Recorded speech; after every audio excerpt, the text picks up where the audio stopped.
Hey, welcome back. Today I want to talk about the Mona Omen freeze tech and how it's gonna take freeze team to the next level.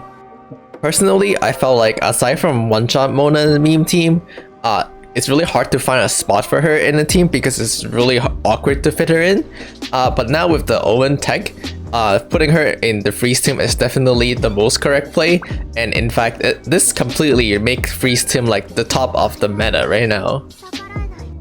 And so the first thing we have to understand is how does Mona Elemental Burst work. Here you can see that Mona Elemental Burst trap the enemy into a illusion bubble and apply Omen to the enemy, which gives you a damage bonus, meaning that you do more damage when you attack said enemy. Here my talent is level 6 and you can see there's a 52% damage bonus and it lasts for 4.5 seconds. To quickly demonstrate this, here notice that my amber arrow does 25 white damage per hit. And at this point you can see that the enemy have a bubble on them, which is the Mona Omen. My next shot popped the bubble, and so you can see that firing that same amber shot, our damage has been increased. And here you can see that the other Fatiri agents still have the bubble remain on them and our damage is also increased on him. Now, when Zhongli first came out, people actually discovered something interesting with Mona, and that is the Resonant actually does not pop the bubble. However, it still receives the benefit of the damage increase. And that's precisely where freeze come in.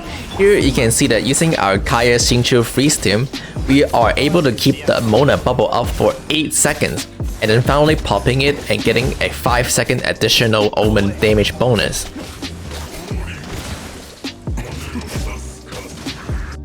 So in total, from the time of casting, we're able to get this damage bonus for 13 seconds, and the cooldown is only 15 seconds, meaning that if you can perfectly loop the Mona ult, you're able to have a 80% uptime on the damage bonus, which is crazily insane. So that's pretty much how the Mona Omen freeze tech works. You just have to keep the enemy frozen during the bubble. Personally, I found the most success when I use my bubble to actually apply the freeze.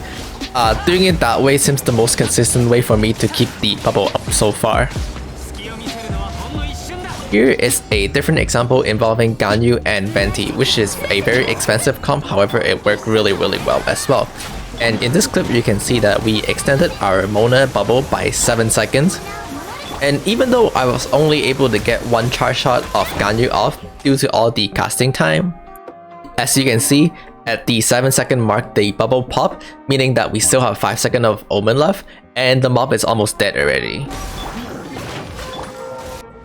But the reason why it was able to do so much damage is because not only the enemy is frozen in Venti Elemental Burst, meaning that you get the full damage on the Elemental Burst, but the entire Elemental Burst of Venti actually get the full benefit from the Mona Omen as well. So and that's why you see that it does so much damage without doing like a single charge shot. Now, in terms of how much damage you get from this, a easy way is just to think of this as like a melt. When you use cryo to melt a attack, the damage that melted will do 1.5 times more damage and even more damage on top of that depending on whatever your elemental mastery is. Now, Omen pretty much does the same thing in the sense that it multiplies the damage you do by 1.5 times as well.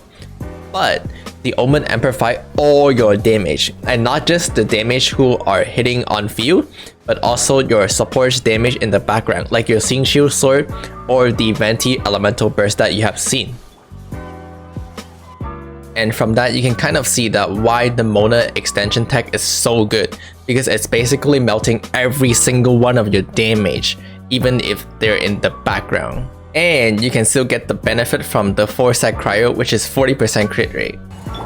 Now, that is not to say that this tech is perfect. If at any point your enemy get unfrozen, the bubble will pop, meaning that you have to make sure to keep the enemy frozen at all time.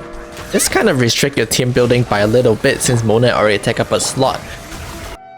And so that brings us into the team building question, and that is, what team can utilize this technique the best? The number one answer is of course the Kaeya Xingqiu team, where they already can keep an enemy frozen at all time because they synergize really well with each other. and now you add the Mona on top of that, the damage from this team actually skyrocket. And I'll say if you have this team composition, it is very easy to compete with a lot of the other top team right now in the game. Unfortunately, it is definitely a bit restrictive. For your 4th slot, you can put either Chongyun for the crowd auto, or you can put Diona for healing. Or you can actually opt for the pyro support, which allow you to pop the bubble yourself, which do the vaporize damage. And if you have venti, well, venti kind of, it's just insanely good, as you can see before, because he can eat the entire elemental burst as well and provide energy. And for the second team is the team that I very often run, and that is to use Ganyu instead here. And with the Venti infusion now, you can actually keep up the freeze very easily, and the Omen extension, as you have seen before. So your 4th slot can be whatever. It can be Diona, it can be Barber, it can be Bennett, it could be whatever. These 3 members is currently the strongest team probably in the game, but they're all 5 stars, so it's definitely hard to build if you are a free-to-play or like-to-play player. Now, you can actually replace the Venti with Chao if you have that instead as well, since Chao also have really good Hydro infusion or Hydro application. The Ganyu here kind of is a support or sub DPS that apply Cryo, or you can just use Ganyu whenever the Chao E is on cooldown. But if you don't have Ganyu, you can actually just go back to Kaeya, and this is a example of a working comp as well. And for your Mona, you want to build a sacrificial codex if you have one, which not only generate energy better since you get another E-cast, but it also let you keep up the Hydro a little bit better. For your artifact, the Noblest is really good if you have enough energy recharge to make sure that you can pretty much ult on Mona cooldown or similar. But if not, then the Exile Scholar combo worked really well as well, because it is 40 energy recharge, and since the damage from Mona herself is too impactful, because her own job is just to cast a lot of Omen and buff the rest of your team damage. So it is fine even if we lose a bit of damage here. And I think that's it for this video. I think I covered everything you need to know about the Mona Omen freeze tech. If you have a freeze temp built already, for example, Kaeya Xingqiu, not my Kaeya, but for me it's my Ganyu, then I heavily recommend that you try to learn the Mona freeze tech and slot your Mona in. And the Mona freeze tech is just so powerful if you can pull it off.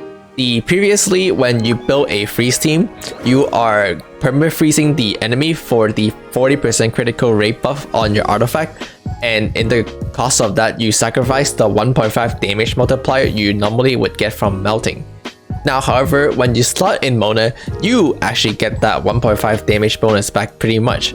And so it's basically like having the best of both worlds, and now you just skyrocketed your damage.